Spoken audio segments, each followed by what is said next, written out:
Good afternoon, everyone. Very pleased that you were able to find some time in your busy schedule to come and participate in the continuation of the International Speaker Series. I will turn the introductions over to Brent Shapiro shortly, but first I would like to just be sure that everyone has an idea of the overview. We'll have a presentation, and after the presentation we'll have a question and answer session. And I hope that either you are taking notes or you have very good mental notes and can ask some stimulating questions after our presentation. So I hope everyone is able to bring forward some issues to continue the dialogue that will start here today. Okay, and my name is Ron Schaefer, and I'm the Director of International Programs here at SIUE. So I'm going to turn over our introductions now to Brent Shapiro.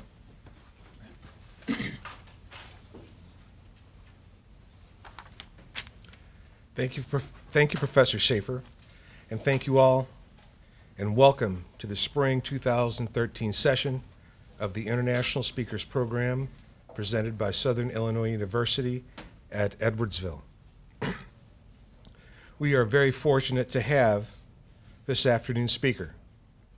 Professor Szyliowicz has a stellar academic and professional career, and a few highlights include being a senior Fulbright scholar, holding several senior fellowships to include fellowships at Bill Clinton University at Antarctica, Hebrew University at Jerusalem, and St. Anthony's College at Oxford University.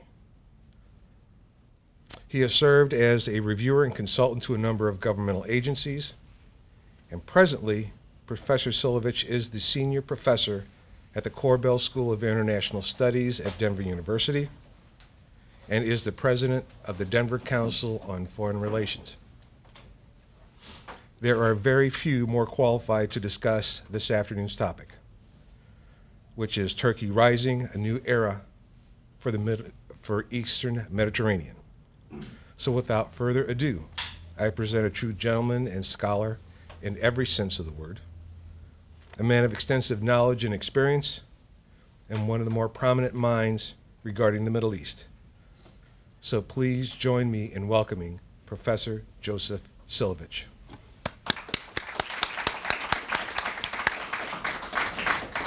Thank you. Yeah, thank you, Brent. All I can say is my mother would certainly approve of that introduction.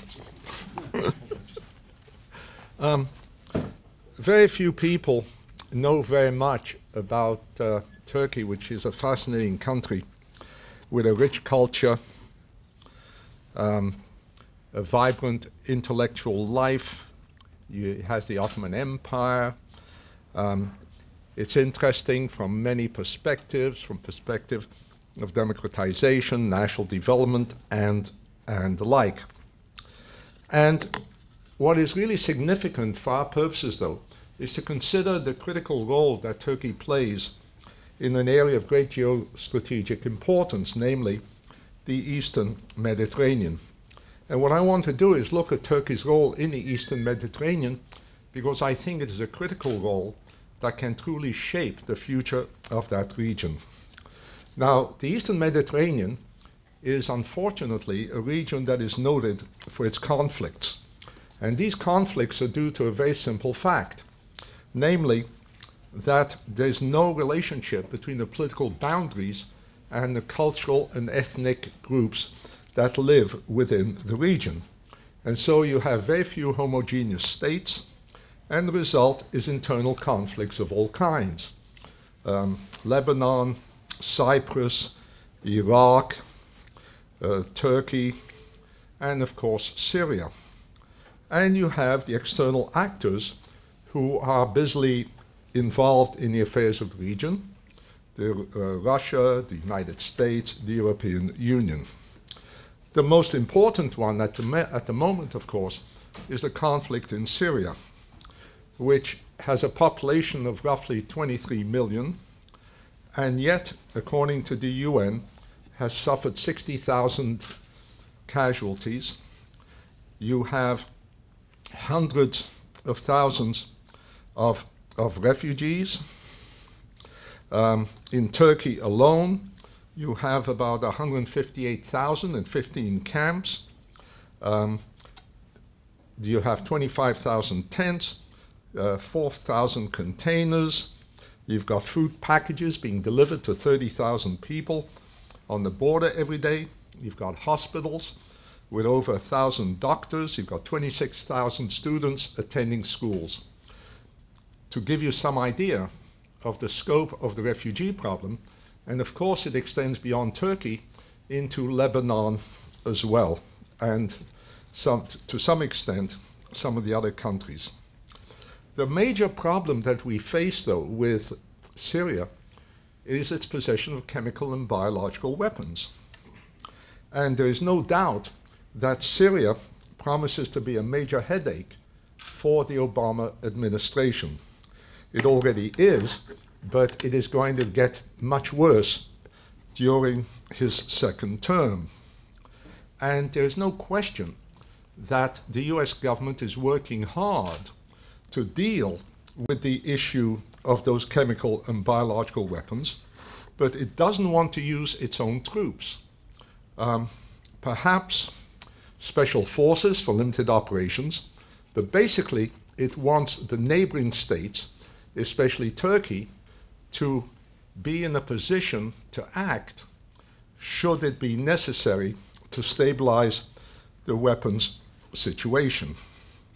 So Turkey is a key actor in the region, and not only because of Syria, but because, in a sense, it's a force for stability. It is a country that is not racked by political dissent or by civil war, although there is, of course, the Kurdish problem. But there's no question that Turkey has come to dominate headlines, and people have been asking, is Turkey a model for a democratic Islamic state? Because after all, Turkey is an Islamic state, and it is a democracy, albeit, as I'll explain in a few moments, a flawed democracy.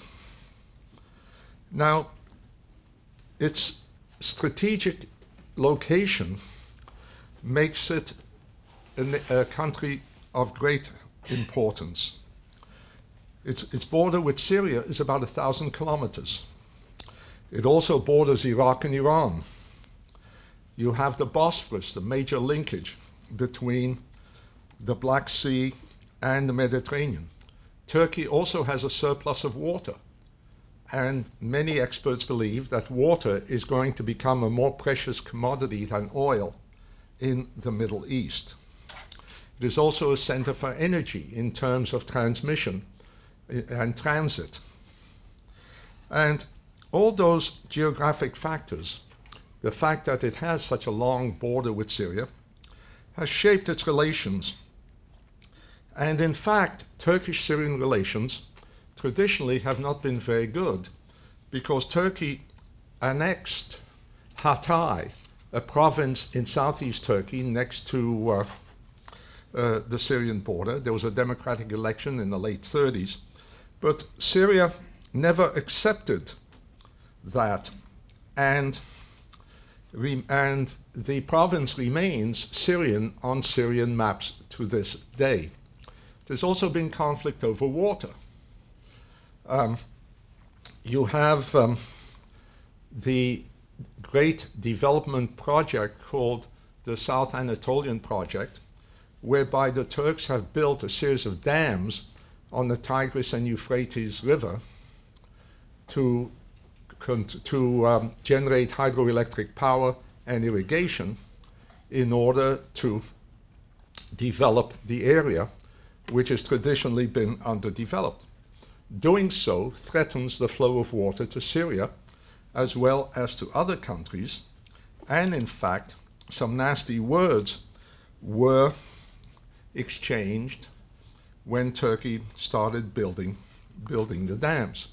Relations with Syria hit an all-time low in the late 90s because Syria was busily supporting Mr. Öcalan, who was the leader of the PKK, the rebellious Kurdish group in Turkey, which was engaged in fighting the Turkish government for independence. And in 1998, Turkey essentially told the Syrians, you kick Öcalan out or else we go to war.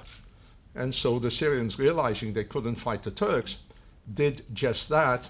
And eventually Mr. Öcalan was captured in Kenya and is now in prison in Turkey. Now, in addition to Turkey's external relations due to its geostrategic position, domestic political concerns have also shaped Turkey's foreign policy. And here you have the major shift in its political system that occurred in 2002 when a new Islamic party, the Justice and Development Party, came to power. Originally, it was viewed with great suspicion by many, and it's managed to win 34% of the vote and was able to establish a government without any coalitions. Until then, Turkey had been ruled by a series of weak coalition governments. Now there was a strong government in place. You have political stability, economic growth, but you also had conflict over the role of Islam within the political system and within the state, because this was an Islamic party. And the conflict led to a call for early elections in 2007, and the party won a spectacular victory, almost 50% of the vote, a 15% increase. Turkey was changing rapidly. A new middle class, a new bourgeoisie, rapid economic development, and so forth. And the government seemed to be dealing with the problems of concern to the people. So not surprisingly, it won popular support. And then it began to move on the religious front. It tried in 2008 to have a new law that permitted women to wear headscarves in universities, something that had been forbidden for years. And the Constitutional Court said no, it couldn't do that. And then the question came up of whether or not the party should be outlawed because it was trampling upon the principles of Ataturk and of secularism, which are enshrined in the Turkish constitution. And the Constitutional Court, by one vote, rejected the ban of the party. So the party continued to act, the government continued to act.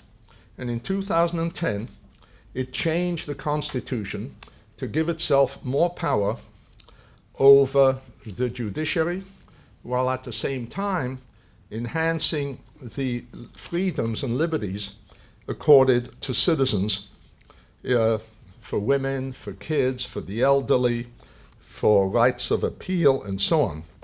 But it also moved against the military. And the military now became very, very vulnerable. And a series of steps were taken, which led in July 2011 to the resignation of the top military officials in Turkey. And nothing happened. There were no demonstrations in support.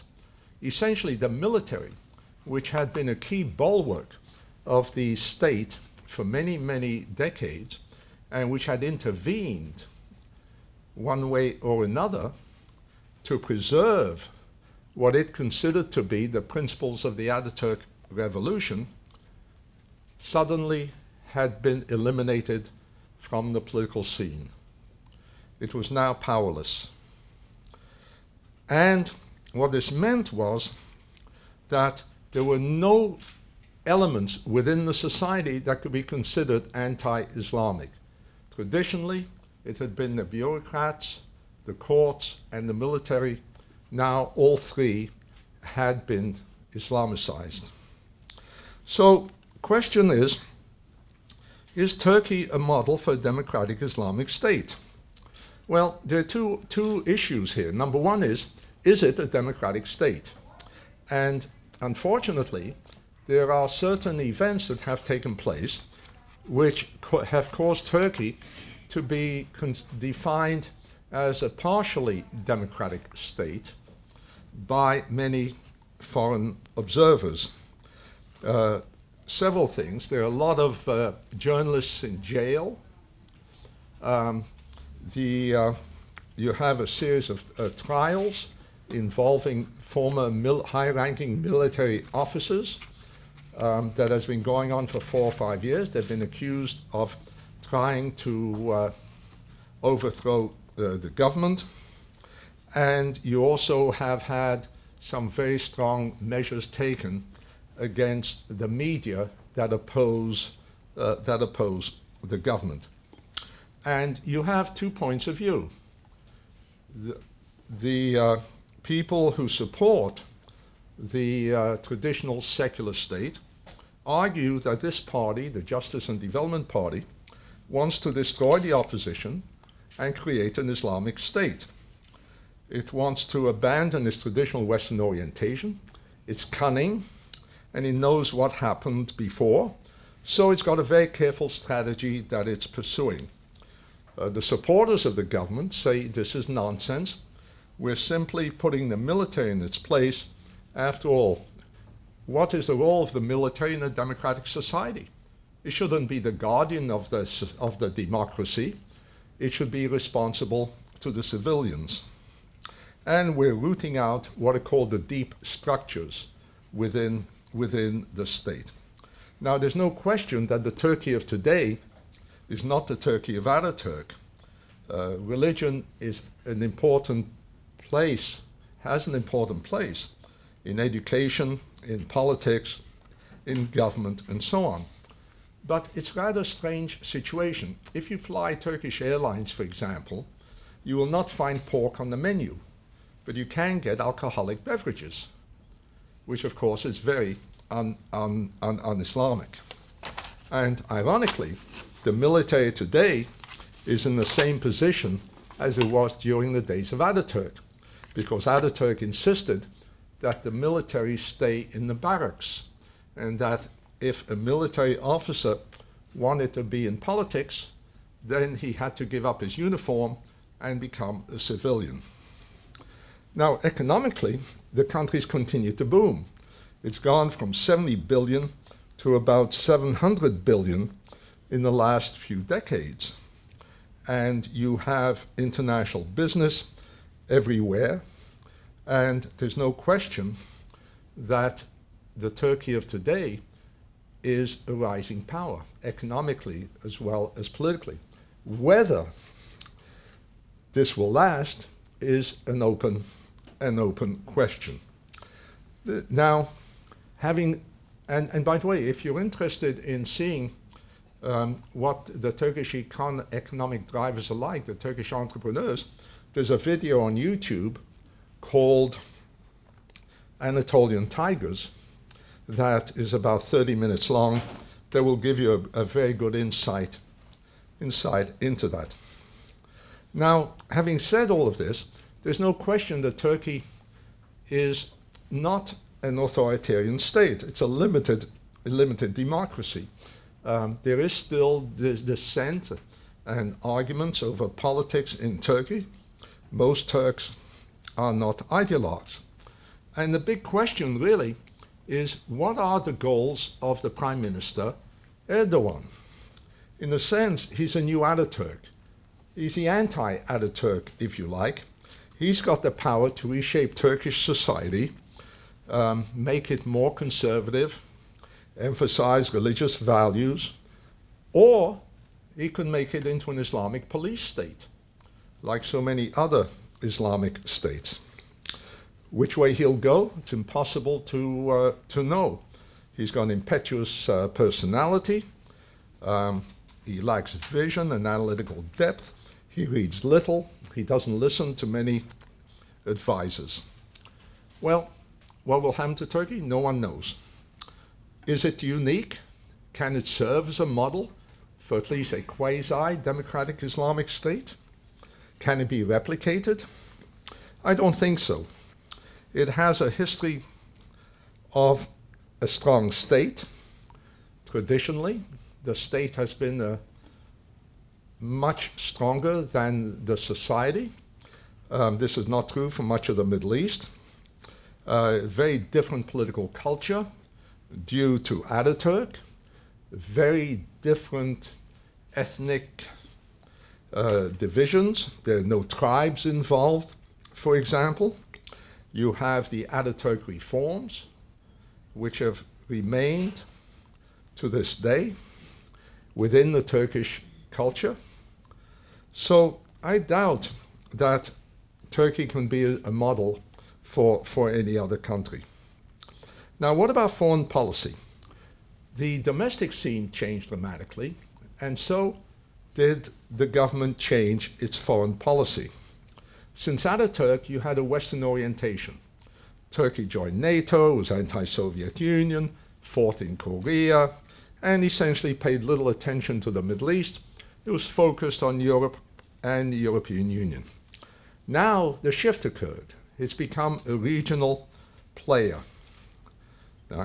And it plays for a regional role as a regional power, as well as perhaps even a global role. Davutoglu, the foreign minister, has defined the foreign policy as one of having zero problems with its neighbors. Why? Well, first of all, I think the EU deserves a certain amount of blame or credit, if you like, for the shift that occurred, because there's no question that Turkey has been rejected by the European Union. It's tried to join since 1863, and it has been unsuccessful, while heaven knows how many other countries have been admitted into the EU. And so Turkey has turned away from pursuing a very active policy to join the EU and has concentrated upon the Middle East. Several reasons. One, extensive trade with the Middle East, and you can say that politics follows trade. Therefore, it's natural that Turkish political interests would follow its economic interests. And another important reason is terrorism, which wants to isolate the PKK, which is the Kurdish terrorist organization that was headed by Öcalan and which has been fighting the Turkish state on and off for the last 25, 30 years. But if Turkey is going to isolate the PKK, it means it has to get neighboring states to stop supporting it. States like Iran, Iraq, Syria, and so forth. Because otherwise, the PKK has safe havens, and it's obviously much more difficult to quell a terrorist insurrection or a separatist insurrection if they have safe havens across borders that they can retreat to. And perhaps Erdogan has a dream of re-establishing Turkish influence in the lands that were part of the former Ottoman Empire. Couple of interesting side notes that support this theory.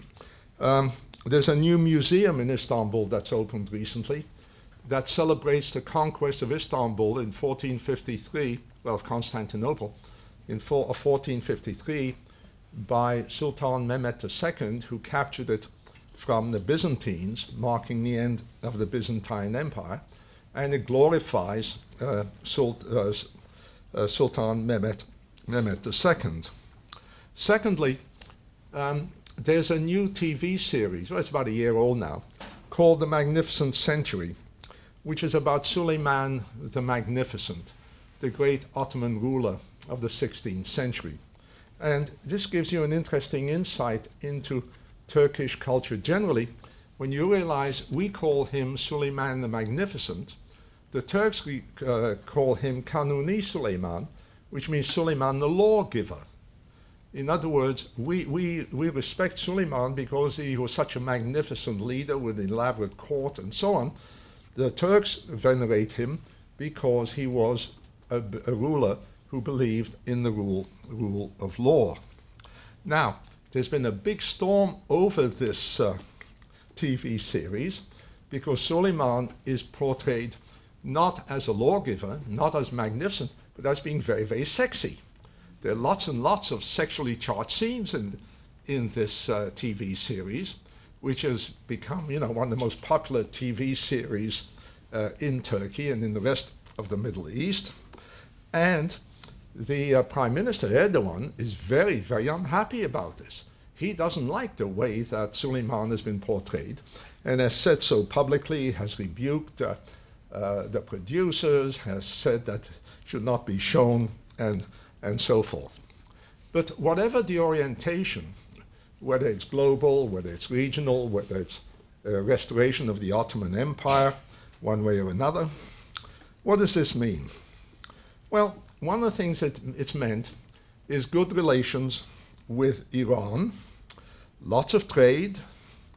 It's expected to continue to increase, perhaps 3 times by 2015, lots of energy deals. Turkey voted against UN sanctions against Iran, right?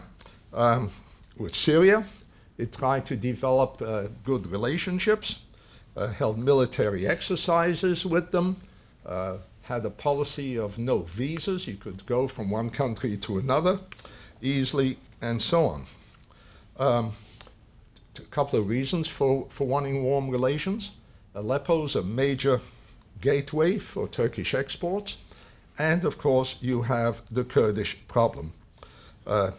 It tried to broker a deal between Israel and Syria in 2004 and tried for a couple of years. Unfortunately, it came to nothing.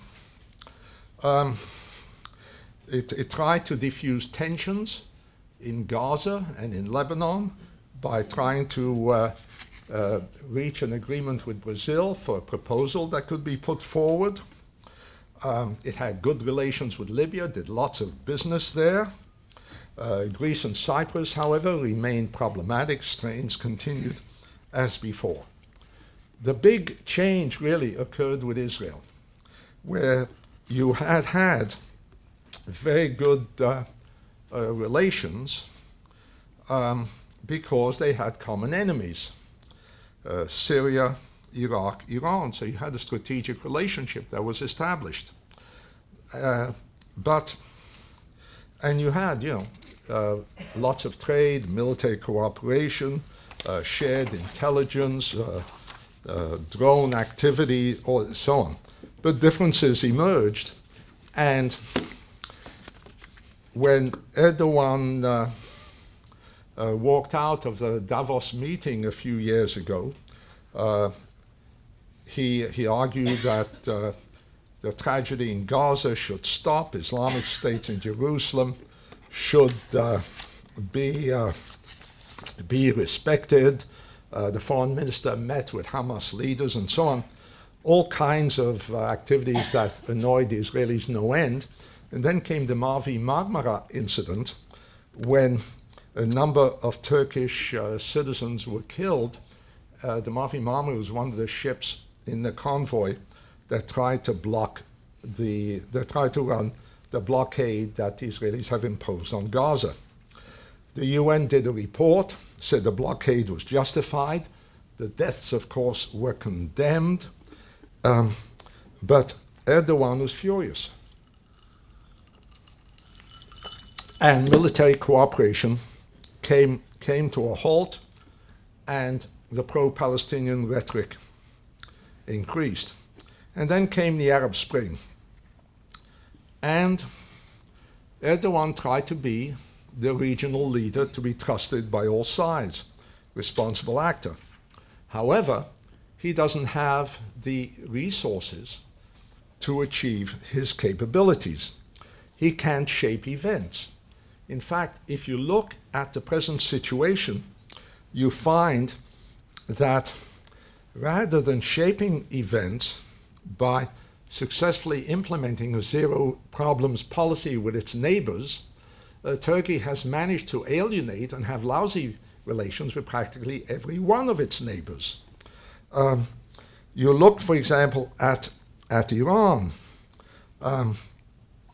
Iran is supporting Syria and has warned Turkey. Turkey seized an Iranian ship that was shipping arms to Hezbollah and so on. So touchy relations with Libya. Turkey had good relations with Libya, lots of economic trade, but eventually had to turn against Gaddafi. Iraq, well, relations with Iraq are very, very strained because Turkey has developed very good relations with the Kurdish provinces in northern Iraq. It's the only way where the Kurds can get the oil reserves which they control out of the country without going through Baghdad. And of course, Baghdad is very unhappy at the thought that the Kurds have an independent source of wealth which they do not control. And so you have lots of tension between the government in Baghdad and the Kurdish rulers. And there have been all kinds of threats by Baghdad that unless the Kurds stop shipping oil out through Turkey, they will cut the amount of resources they allocate from the budget to the north, etc. So it's not too far-fetched to even begin to think of a civil war breaking out in Iraq between the Kurds of the north and the government in Baghdad. And of course, Turkey is intimately involved in that conflict. But let's return to Syria, right? Where Turkish policy, again, changed very, very dramatically. Basically, it worried about developments in Syria posing a threat to its own internal security. It saw Assad as losing. It saw the Sunni regime coming, replacing the Alawite regime. And of course, the big issue again are the Kurds. Let me perhaps tell you a story here about how Turkey feels about the Kurds. Some years ago, I was traveling in the southeast region of Turkey, which is inhabited largely by Kurds, and stopped at a town called Mardin.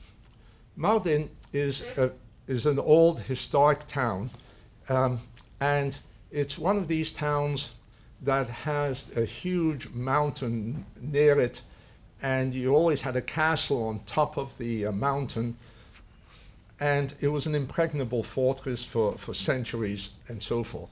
And as you approach town, you look at the mountain, you can see domes. But it's obvious that domes are not mosques. You're very close to the Syrian border. So it's quite obvious that what you're dealing with are radar installations, etc. It's obviously a military base up there. Anyway, we arrive at the hotel and warmly greeted. And there's a sign on the desk, please deposit your guns here. We didn't have any guns, so we didn't bother. Then we traveled to visit an old Syrian Orthodox monastery down the road. And having done that, I said, let's go drive up the mountain and let's see what the view looks like. So we drove up the mountain, and then the road came to a halt. The asphalt ended, and a gentleman came along, and I said, can we continue? He said, yeah, you can go down for another couple of kilometers, and then you can't go any further. So we drove the 2 kilometers, got out of the car, and looked down at the valley before us, saw the town, and could see Syria in the distance, turned around, looked up, and it's obvious there's a military base because there's a picture of Ataturk there and so on. So we looked around and then went back into town looking for the local museum. Arrive in the main square, there's a policeman standing there, and I say to him, excuse me, where is the museum? He said, oh, I'm so glad you stopped. Please come into the police station and have a cup of tea. So I said, I beg your pardon. He said, yes, yes, yes, I'd like you to come in, have a cup of tea. Now I don't have to go out and find you. And I said, well, all right, what about the car? Don't worry, I'll park the car for you. My wife is happily busily reading a book, and she said, I'm not getting out of the car. So my son and I go into the police station. And after being in the police station for about 5 minutes, it's obvious that they think we're spies. And it's obvious that they're waiting for the big, important people to arrive. And they pass the time asking all kinds of questions about police work in the United States. Do you really beat up people when you arrest them? How do you beat them up? What's your judicial system like? All that, questions like that. Finally, the head of the station and his intelligence officer arrive. We go into another room, and they say, who are you? What are you doing here? Blah, blah, blah. And I explain to them. And then they see that I have a movie camera. And they say, can we look at your movie camera? I said, sure, no problem. There's a lot of movie on there. No worry, we have lots of time. And then, so I gave him the movie camera, and then I began to worry. Why? I mentioned earlier the big South Anatolian development project. At the heart of that project is a series of dams on the Tigris and Euphrates, the biggest one of which is the Ataturk Dam. And in Ankara, I had met the gentleman who ran the project. He said, if you're ever in that neighborhood, you should go visit the dam. So I said, lovely, very nice. And we arranged it, and we went off to visit the dam.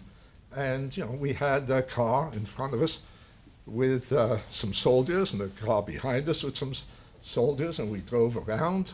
And at one point I said, can I take some pictures? And the gentleman in the corridor said, well, not here, but over there is okay. Well, now I began to worry whether that gentleman's over there okay was the same okay with the gentleman who was looking at the pictures. But he didn't have any problems, gave me back the camera, he said, wait a minute, and he made a phone call. And then said, here, this gentleman wants to talk to you. Who wanted to talk to me?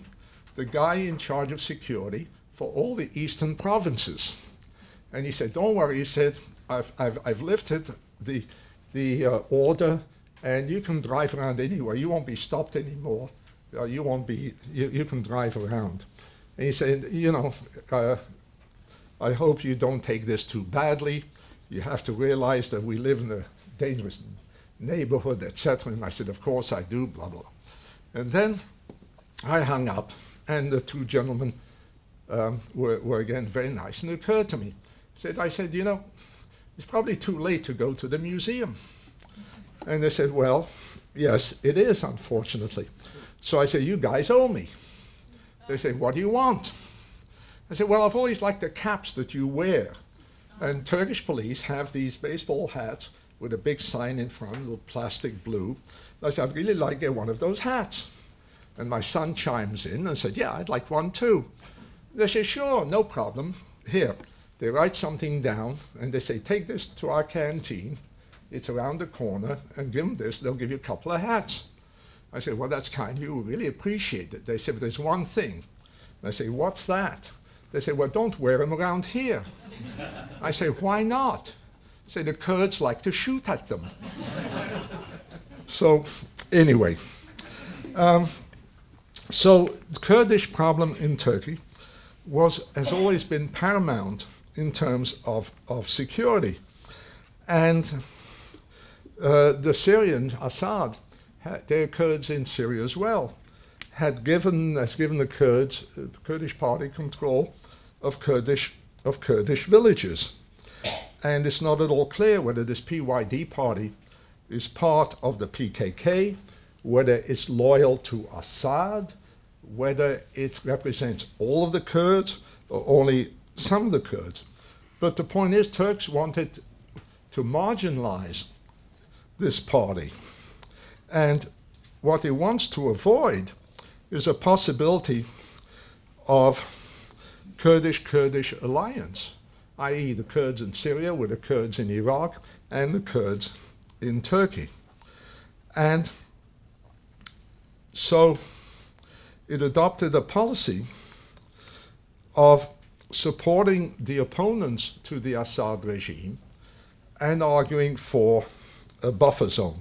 And it's been careful to follow a multilateral rather than a unilateral policy, working with the Arab League, the UN, with NATO.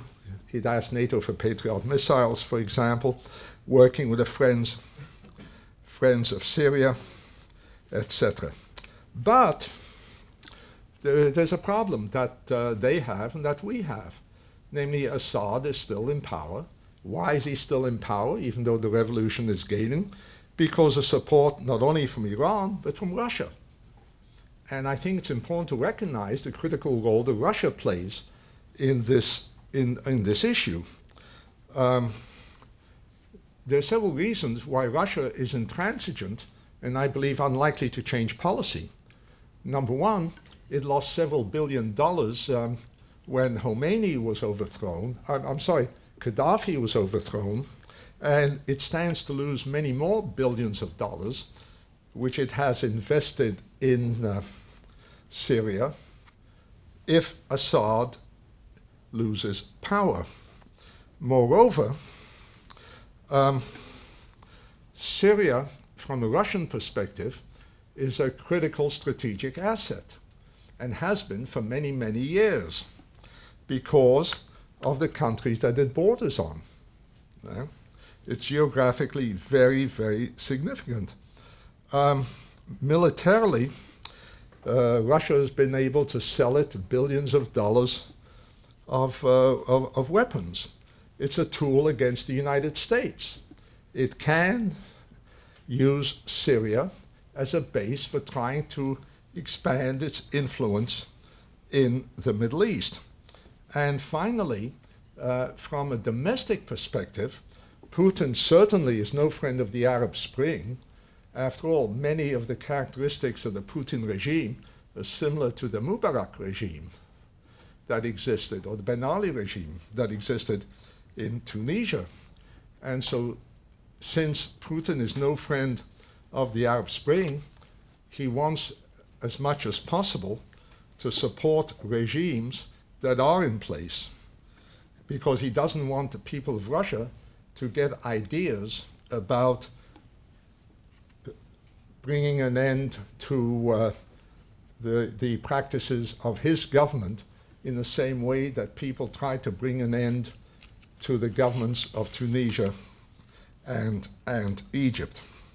So you've had all kinds of problems.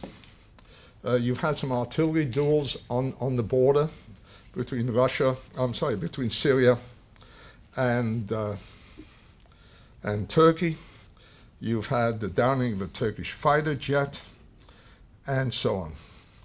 And certainly, this is not a happy situation for the Turks, because it has important domestic implications. I mentioned before that Öcalan was in prison. Basically, Erdogan has changed his policy 180 degrees in the last year or so. Now he's talking to Öcalan about some kind of resolution of the conflict with the PKK. Until then, he had been denouncing the PKK, calling for stronger military action, condemning Kurdish elements who sympathize with the PKK, and so forth. But now he started to talk to them. Why? Because essentially he would like to be president. And to be president, he wants the office to have enhanced power. This means you have to change the constitution. And there's a big debate over the terms. But if he's going to run for president, he's going to need popular votes.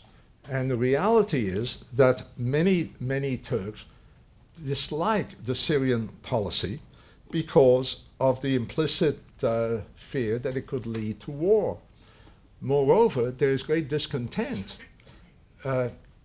with the treatment of the refugees. The refugees are getting better treatment than the local Turks who live in the area. They have better schooling facilities, better hospital facilities, and the like. So there's a backlash, if you like. And if somehow Erdogan can assist in the fall of Assad, can prevent a civil war from erupting in Iraq, he'll be a big winner with a lot of enhanced prestige. If not, Syrian crisis continues. You have related violence involving Kurds, take more Turkish lives, and his authority will be increasingly challenged. And what this means is that such events are likely to drive him into a more aggressive policy against Assad. In other words, you now have a violent conflict emerging between the goals of the United States and the goals of the Turkish government. Turkish government will want a swift end to the crisis. We, on the other hand, are waiting for a soft landing. We want this to develop relatively slowly. We agree on the Syrian problem. We agree that Assad must go. We agree there should be a transition regime. We agree that you need UN peacekeeping forces. But as I say, the objectives are different. We're waiting. We're cautious. For us, it's a smoldering conflict. And we're reluctant to get dragged into a war. We're worried about what's going to happen after Assad goes. So we've been taking basic baby steps in Syria and avoiding military engagement. Basically, the hope is that the opposition will coalesce, take over the country gradually, get rid of Assad, and there'll be no anarchy in the country, which is likely to happen if you have a sudden shift. Now, that's very different from what Turkey wants. Turkey wants a quick end to the conflict. And it sees that it's got a conflagration next door. It wants to extinguish that conflagration right now. Assad has to go and fast for all the reasons that I've outlined. And this suggests to me that Washington ought to take a major step. It ought to assign a full-time high-level envoy who can listen to the Turks, can listen to the Saudi elements, the Syrian elements who are in Turkey, can perhaps gain more insights into the extent to which you have al-Qaeda infiltration in Syria, and so on. And Erdogan is likely to listen to such an envoy because there's no question that President Obama has good relations with him, and he would feel compelled to listen to one of our envoys. Now, Erdogan isn't going to launch a full-scale military invasion of Syria. He doesn't have the economic capacity or the military capacity. But he could go for limited engagement. He could grab a certain sliver of territory in an attempt to enhance security and his own domestic prestige. And if he does that without coordinating with the United States, that's really going to complicate our policy towards Syria. Now, a solid relationship with Turkey and Syria could also pave the way for US-Turkish cooperation vis-à-vis Iraq, vis-à-vis Iran, and so on. So you're dealing with a very small investment that I think could pay huge dividends for other countries.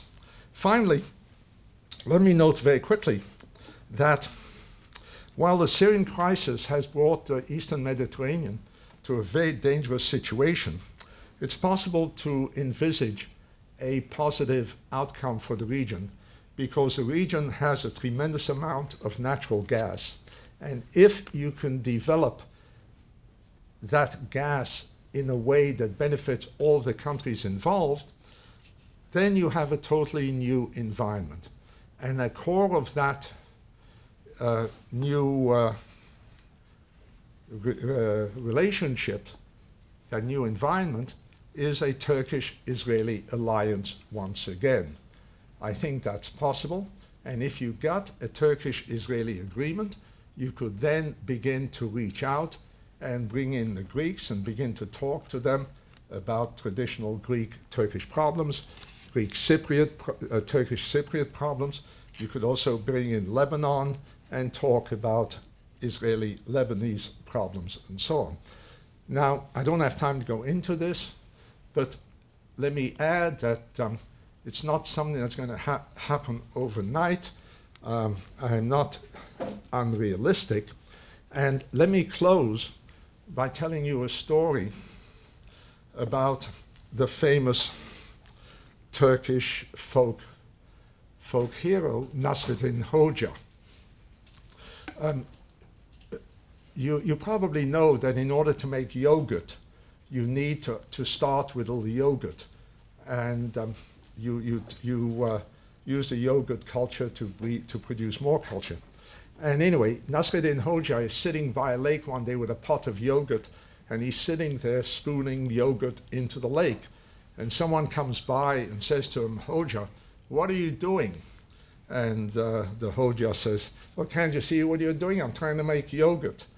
And the guy looks at the jar, looks at the side lake and said, "But Hoxha, how can you possibly hope to turn that big lake into a lake of yogurt with this small jar of yogurt?"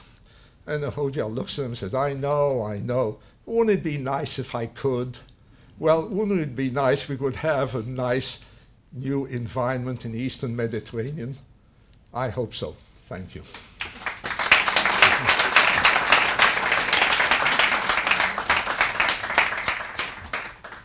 We have some time for some questions.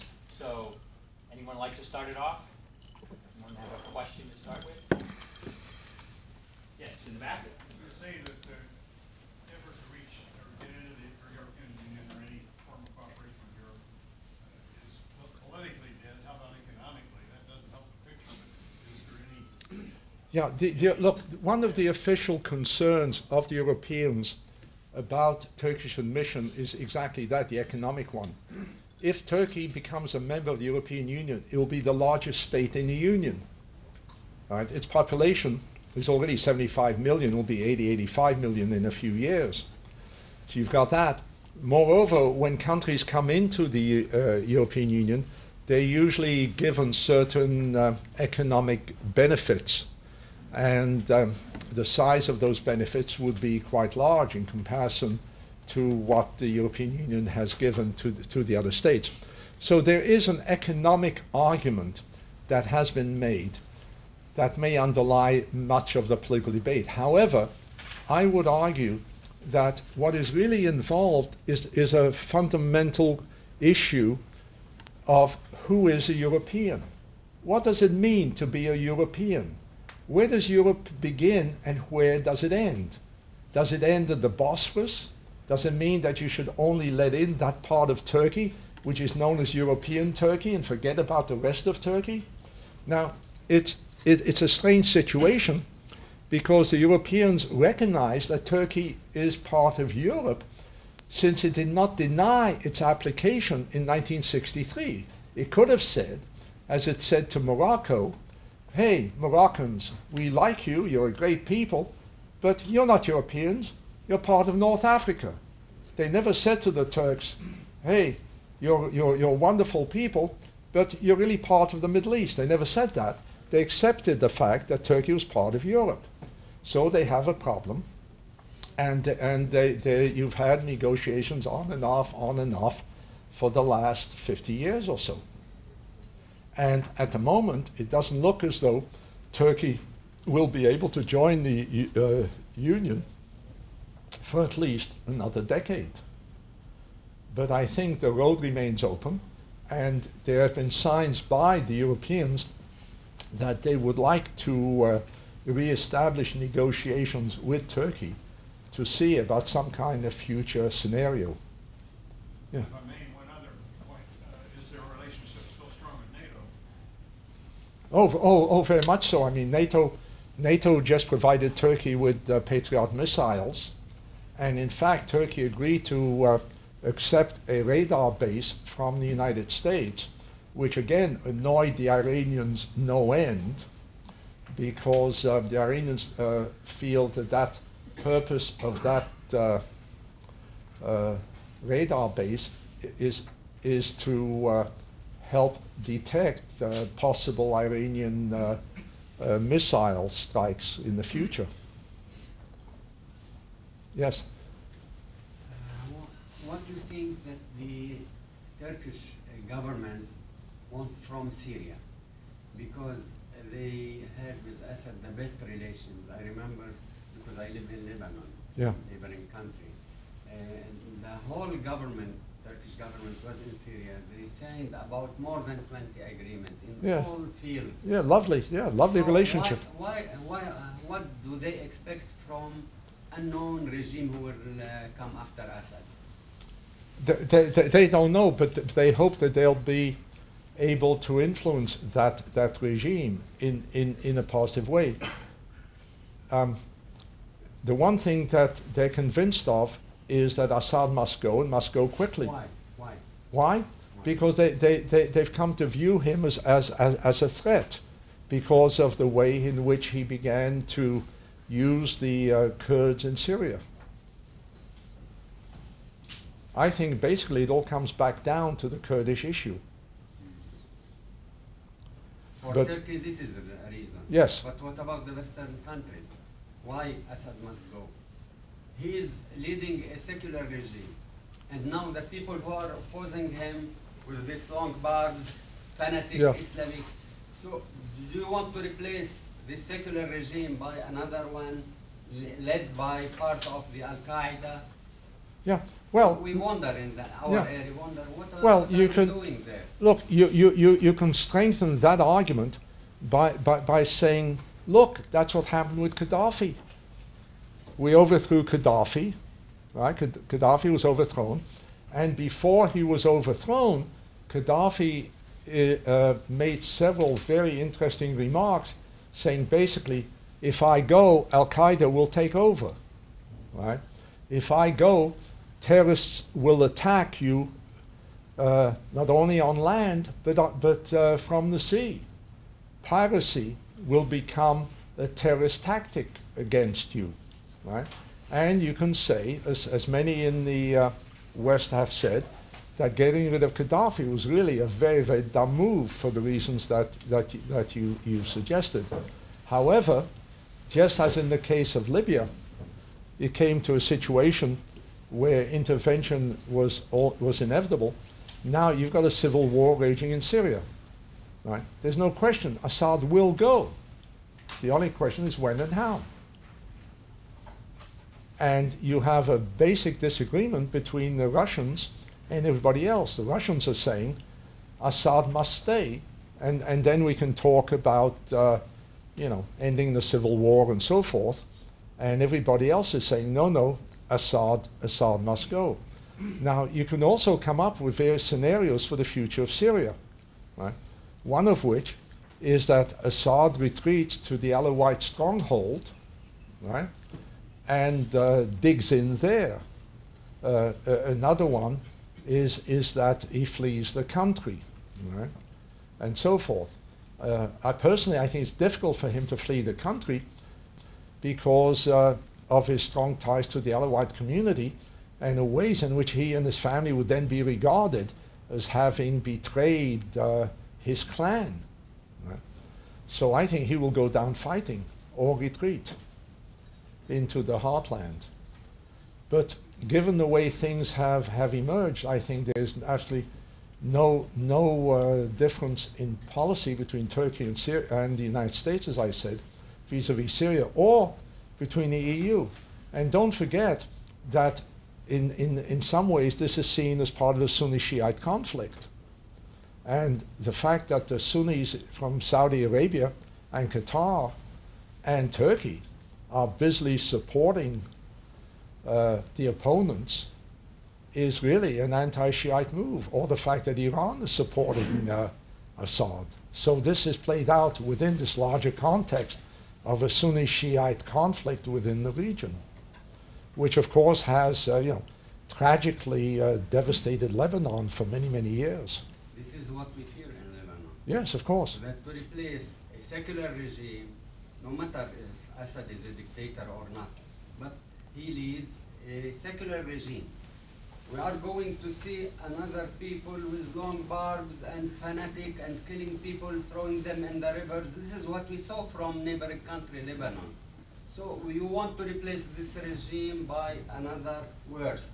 And this faction of Al-Qaeda is fighting there in Libya. They didn't fight, only the Western countries fought. But here we see them fighting and every day growing and growing and growing.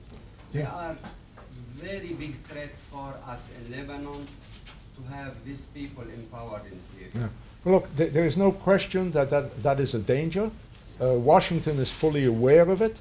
That's one reason why Washington has followed a go-slow policy, is hoping that the opposition will coalesce. It's trying to identify different groups within the opposition to Assad. Is trying to support certain groups and not others, and so on. It recognizes the problems that you've identified, and whether or not it can successfully implement a policy that will prevent the kind of terrible outcome you've sketched out remains to be seen. Thank you. As we say, inshallah. Another question? Yeah. If I may, I just want to make a comment. Please. In the title and in your talk, you use democratic Islamic State expression, which really, as a Turk, raises my hair when I hear this, because I feel like, okay, how would we feel in the United States if we say Christian Republic United States? That statement right there, or expression, takes the laicism and the secularism that exists in the Turkish constitution, which was instilled many years ago, and now this expression came to the use in about 10 years ago, out of nowhere. And as you said, rightfully said, that this cannot be a model for other countries in the Middle East. And also, it's very damaging to Turkish people, Turkish Republic, because it's taking the secularism and laicism out of this. Mm-hmm. No, that's an interesting point, and I accept it. Let me just add, though, that if you refer to the United States the way you did, there are many people in the United States who would shout, hurrah, hurrah, hurrah. And I'm sure there are lots of people in Turkey who shout, hurrah, hurrah, hurrah, when Turkey is described as an Islamic democratic state. Well, that's true too. Going back to the gentleman's question, as he rightfully said, only 2 years ago, Tayyip Erdogan's family and Assad's family were vacationing together, kissing each other, picturing together and all that. And overnight, things turn around. And one wonders, of course, you think also, you rightfully put also the Sunni, Shia, Alawite issues there. Someone like Saudi Arabia and Qatar coming along and criticizing Assad for, not giving freedom of speech to their country, to their people, and one wonders what kind of freedom of speech exists in Qatar and Saudi Arabia, and to some extent in Turkey. There are, as you said, journalists are jailed in. 270 generals and officers are jailed in for very ridiculous, reasons and proofs and all that. And then Turkey is also supporting this. And Turkey is being more for the emperor than emperor himself, as you put it. Obama is trying to control the guy so that he doesn't go in there. But of course he wants to finish that very quickly, because tens of thousands of Turks in southern part of Turkey, as you know, 800 kilometers long border with Syria, are suffering from this economic problem right there because there is no exchange at all. So I don't think anybody else could portray the situation of the Middle East right now better than you. And I think your example of yogurt is excellent. You're obviously a yogurt lover. Yeah. You know, if I may just one more comment. Front. Now, in the West and Europe, Turkey is presented that of glorifying economic growth and all that. And if one looks very carefully, 10 years ago, before AKP came to government, and today, the percentage of people who are under poverty and under hunger did not change in Turkey. Today, as of today, there are 5 million people under hunger level, and then 16%, 12 million people under poverty. So the economic growth is there probably, but I'm not sure what kind of economic growth is that. When you say Turkey rising, I'm imagining a turkey rising in the oven and probably about to explode. Well, you know, there's always a distinction. Economic growth and the distribution of the benefits of that growth. And you can find that in the United States, you can find that in Israel as well as in Turkey. And that's an issue that remains to be addressed. And it's one of the questions that I suspect gives hope to the GHP. CHP.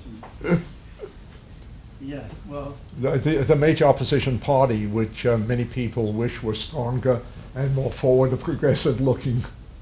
Unfortunately, as we said, you know, it's a Russian tank, no mobility at all in that party. Yeah. Question over there. Yeah. Go back to the Sunni-Shia conflict, which is sometimes dominant in the region. I'm not trying to look for a scapegoat, but could also this be a coincidence that when British ruled the region, the leaders were selected mostly from the minor beliefs? Like when you look at, for example, Syria, it looks as if the minority is leading the majority. We are looking at like 10% to 90%. Do you think this is a coincidence, or we would not be wrong to say that British had an idea? Deliberate colonial policy. Deliberate colonial policy. No question about it. And I think you found the same thing in Africa, didn't you? Certain ethnic groups were favored Very definitely. by the colonialists to advance the colonialist agenda. Yeah. Any other questions? I have Yes. something quick. Yeah. Given the situation in the area and the recent political history of Turkey, what do you think is most likely to happen, say, within the next 10, 20 years, especially in regards to the government in Turkey? Do you think there is a potential in Turkey where the Islamic roots can get a hold of the majority of the population? I doubt. I really do. I think, that the Ataturk tradition, the principles of secularism, laicism, are so deeply entrenched. And as I said, when I was in Turkey just a couple of months ago, there was a public opinion poll that was reported in one of the papers that showed that a majority, something like 65–70% of the people, didn't want to drop secularism or laicism from the Constitution. They wanted it to remain in the Constitution. So I think that Turkey is a very unique Islamic state. I gave the example of Türk Hava Yolları, of the Turkish Airlines. No pork but alcohol. To me, that symbolizes, right, the role that Islam plays in Turkey. Turkey has a very vibrant wine industry, for example, right? I can't think of any other Muslim country that does. So no, I Maybe think, Algeria or Tunisia. that's true. That's true. Good point. Yes, sir. Is there any ongoing, fairly objective news and analysis, access to the internet or otherwise, that you kind of track going forward? Oh God. Oh yeah. You've got you've got tons of stuff. Let me see. Let me take a quick look at my iPhone. I get 20 things a day at least.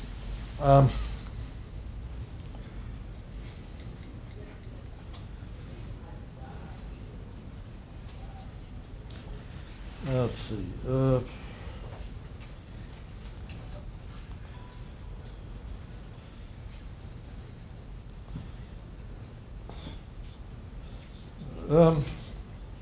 The Washington Institute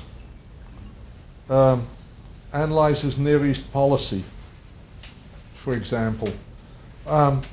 If you want some stuff on Israelis and Palestinians,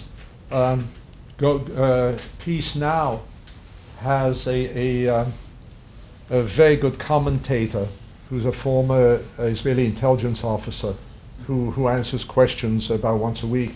If you want a conservative view on Israelis and Palestinians, you've got the Gloria Center. The Gloria Center. Barry Rubin does a blog almost every day. He's a strange guy. On the one hand, he's very realistic and insightful. On the other hand, he also thinks that the Obama administration has made a total hash of Middle East policy over the last 4 years and keeps on going. Let's see, who else? The Brookings Institution. The Brookings Institution, for example, has just here the Israeli election and its implications. What else? There's the Economic Warfare Institute, the Rachel Ehrenfeld and Ken Jensen run. That they have a newsletter where they publish a couple of dozen articles on all kinds of issues involving the Middle East, involving cybersecurity, etc. Let's see, what else?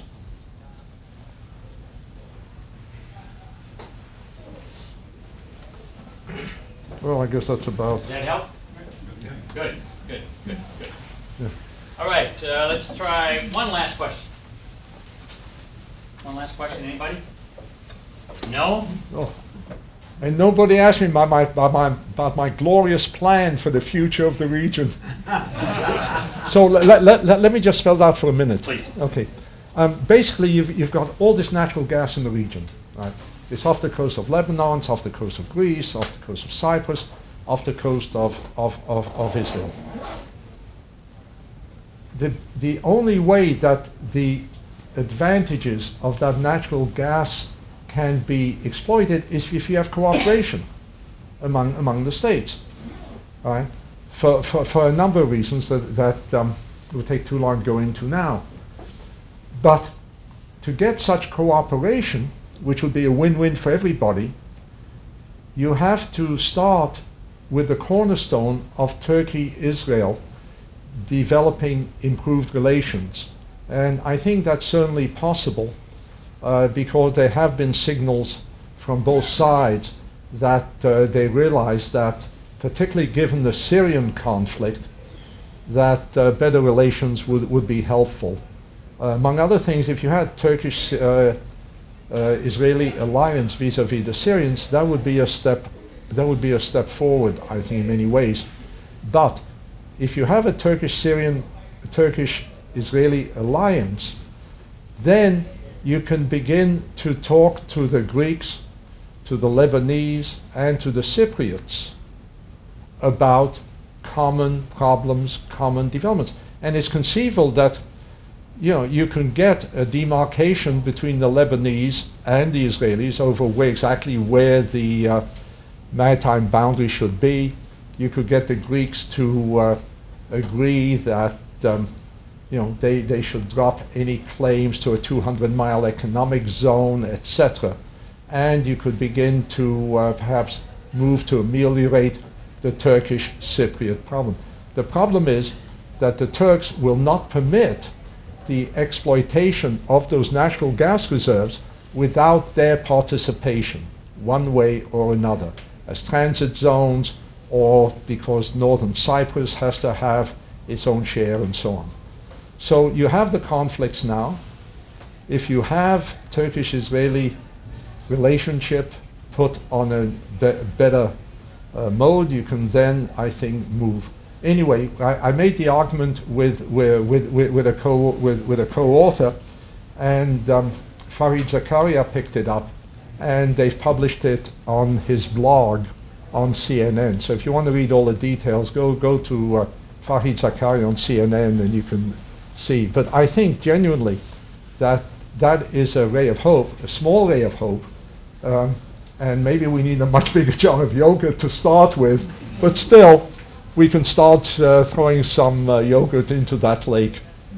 Yes, sir. I think, Professor, you forgot to mention to the Israeli-Palestinian question. No, I stayed out of it deliberately. I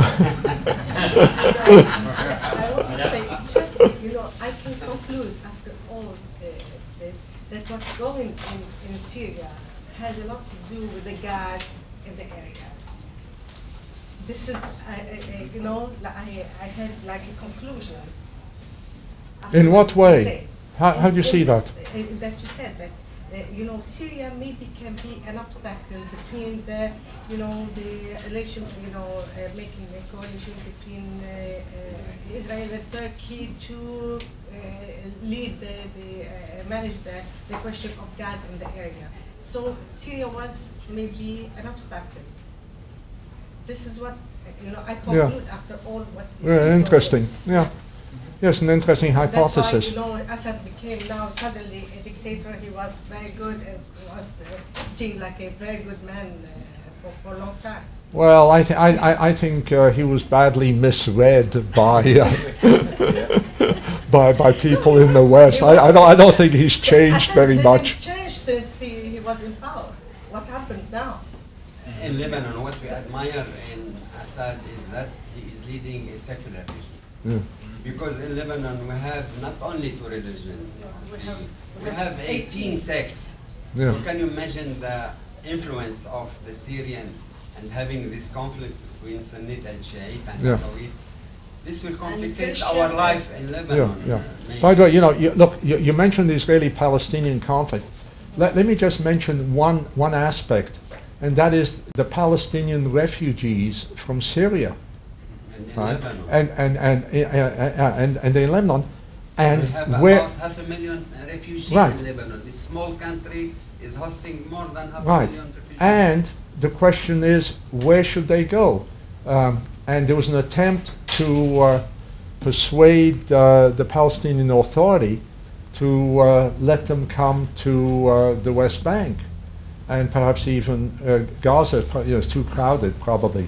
But the West Bank could absorb them, and there were some discussions. But Abbas, come to their own land. Right? Abbas said no. Abbas said no, and similarly, Jordan won't let them in, and so forth. So you have a really tragic situation involving the Palestinians. Unfortunately, it's not a new situation because they suffered the same way when they were kicked out of Kuwait a decade or so ago. So there's a very, very human cost to the tragedy that's occurring in Syria that goes beyond the Syrian people. Okay, let's thank our speaker.